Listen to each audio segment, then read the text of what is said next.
In this short video, I'll give a brief history of youth homelessness in Australia and also some of the policy responses and other attempts to address the problem. So in the 1960s and 70s, when Australia's economy was booming, youth homelessness was not seen as being a significant social problem and the numbers were relatively small. But in the early 1980s, service providers started raising their concerns about the increasing numbers of young people seeking assistance, and they began lobbying governments for more support. So in 1985, the SAAP, the Supported Accommodation Assistance Program, was introduced, and this identified youth homelessness specifically as being a priority. Then the following year, a special benefit for young people called the Young Homeless Allowance was introduced. But it wasn't really until the late 1980s, with the publication of the Human Rights and Equal Opportunity Commission report called Our Homeless Children, which you can see on the slide there. When this was released in 1989, the issue actually gained a lot of attention in the community and in the media. And this report became known as the Burdekin Report. So it was after the chair of the inquiry, Brian Burdekin. So the Burdekin Report really put youth homelessness on the agenda and attracted a lot of comment from politicians and community leaders. And since then, both Liberal and Labor governments have funded programs to try and decrease youth homelessness in Australia. In the mid-2000s, the numbers of young people accessing specialist homeless services started increasing again, which caused further alarm. And you can see on the graph here that around about 2004-2005, the numbers start increasing. So in the mid-2000s, this led to a National Youth Commission into youth homelessness. And these findings were released in 2008 in a 400-page report called Australia's Homeless Youth. And this report had 80 recommendations and a 10-point roadmap for addressing youth homelessness. Now, this got a lot of attention because when it was released in Youth Week 2008, and at the same time it was accompanied by the release of the ethnographic documentary The Oasis.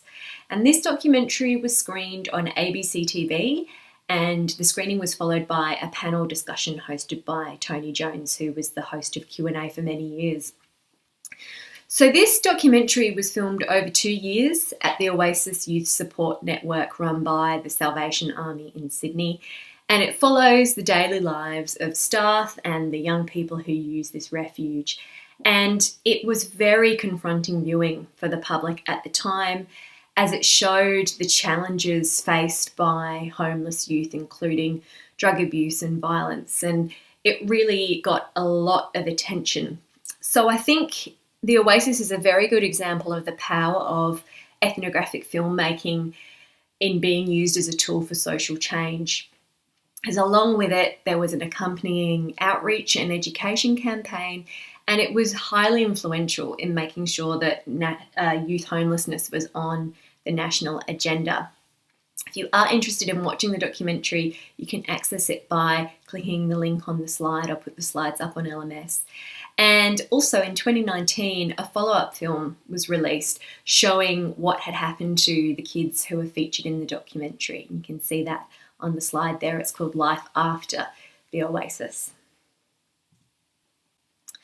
Okay, so in response to the documentary and the big report, the Rudd government in 2008 committed to halving homelessness by 2020.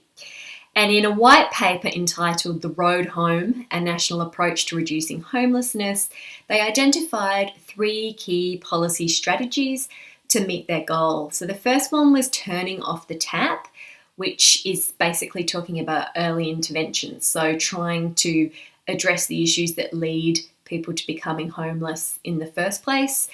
The second was improving and expanding services, which is pretty self-explanatory. And the third was breaking the cycle.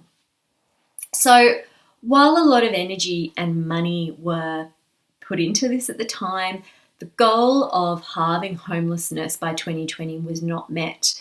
And if we just quickly return back to the graph, we can see that it has sort of hovered around the 42,000 mark for the last decade or so. So it hasn't decreased, but experts are also concerned that these numbers are likely to increase because some of the main drivers of homelessness are increasing. So things like housing unaffordability and the number of children in out-of-home care have both been identified as major problems in recent years. So just to return to this 10-point roadmap, you can see on the clipboard there on the screen the 10 priorities that were identified for addressing youth homelessness back in 2008. So a decade or so after its release, homelessness researchers Tammy Hand and David McKenzie released a report card to see how we were tracking against each of the 10 points. And you can see there the star system they're using to show how we're going in meeting these objectives. So they do highlight that there had been some gains. So you can see that number 9, a new form of youth housing, which links housing to education, training programs and employment, were advancing there. But while there were some gains, overall, we were lacking in a lot of these priorities. So the overall rating was that there was some progress underway, but a lot still to be done. So despite this, the authors of the report stress that it is possible in this wealthy country to end youth homelessness, and they use this report to inform what they call, quote, a critical and creative movement for change. So they basically argue that we need to rethink how we use funding on homelessness and where most of the resources go. So they argue that we should shift more funding into prevention and what is also sometimes called postvention, so when people come out of homelessness, the housing and support that's given to them, rather than focusing so much on providing funding for crisis or emergency response. So you can see on the images here that on the left we've got the current model as they see it, with a lot of funding going into emergency response. And what they're advocating for is the image on the right, which they call a rebalancing of the homelessness service system. So they're not suggesting that the support services aren't crucial. They know that we really need them. But they say that, just investing in this alone is never going to reduce the number of young people becoming homeless. It won't, as the Rudd government put it, turn off the tap.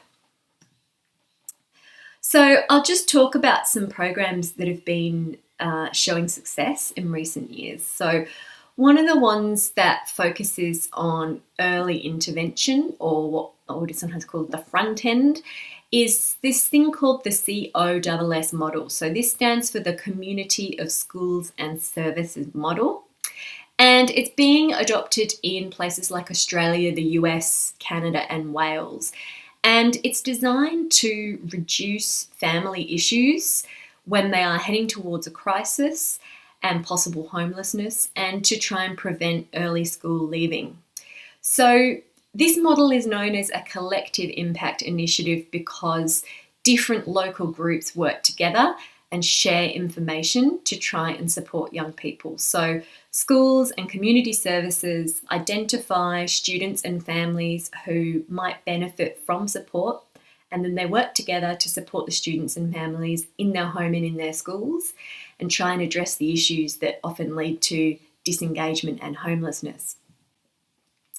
So here in Victoria, an example of a COSS project is the Geelong project, and it has received a lot of attention due to its successes. So in this project, which was rolled out in 3 pilot schools in Geelong, they saw the reduction of homeless school-aged young people in Geelong by 40%, and the reduction of early school leaving by at-risk students by 20%.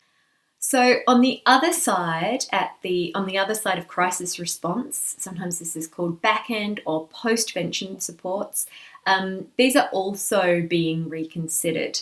So one way that this is thought about now is that rather than having a services first model, where you try and provide services to young people and then once they're back on their feet, then they can go into accommodation, Evidence is showing that a housing first response is actually more effective and cost efficient. So, this model is based on the idea that homeless people will be more successful in avoiding homelessness if they are quickly moved into permanent housing, and then from there, from that secure foundation, put in contact with various supports.